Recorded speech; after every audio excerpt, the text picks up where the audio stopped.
ഇസ്രായേലിന്റെ ചരിത്രത്തിൽ ഇരുണ്ട ദിനമായി രേഖപ്പെടുത്തപ്പെട്ട 2023 ഒക്ടോബർ 7 വാർഷിക ദിനത്തിൽ ജെറുസലേമിലെ അയൺ സ്വോർഡ് സ്മാരകം സന്ദർശിച്ച് ഇസ്രായേൽ പ്രധാനമന്ത്രി ബെഞ്ചമിൻ നെതന്യാഹു.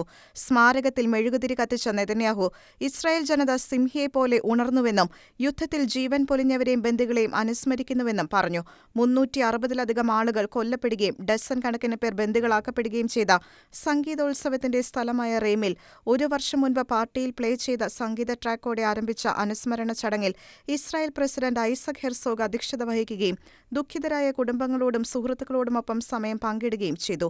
ഹമാസ് തീവ്രവാദികളുടെ കിരാത ആക്രമണത്തിന്റെ അനുസ്മരണത്തോടനുബന്ധിച്ച് ഇസ്രായേൽ പാർലമെന്റായ നെസെറ്റ് പതാകകൾ പകുതി താഴ്ത്തി ദുഃഖം ആചരിച്ചു.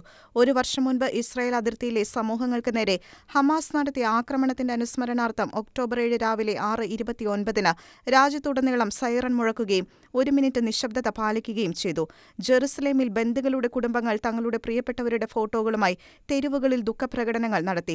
ടെൽ അവീവിൽ ഇസ്രായേൽ ചരിത്രത്തിലെ ഏറ്റവും മാരകമായ ആക്രമണത്തിന്റെ വാർഷിക അനുസ്മരണത്തിൽ ഷോഫർ മുഴക്കി ജനങ്ങൾ വിലാപം ആചരിച്ചു. ഹമാസ് ബന്ദികളാക്കിയവരുടെ ചിത്രങ്ങൾ ജെറുസലേമിലെ പുരാതന നഗരത്തിന്റെ മതിലുകളിൽ പ്രദർശിപ്പിച്ചിരുന്നു. 2023 ഒക്ടോബർ 7 നടന്ന ആക്രമണത്തിൽ ഹമാസ് തീവ്രവാദികൾ 1200 പേരെ കൊല്ലുകയും 250 പേരെ ബന്ദികളാക്കുകയും ചെയ്തു. ഒരു വർഷം പിന്നിട്ടിട്ടും 101 ബന്ദികൾ ഇപ്പോഴും ഗാസ മുനമ്പിൽ ഹമാസിന്റെ ബന്ദികളായി തുടരുകയാണ്.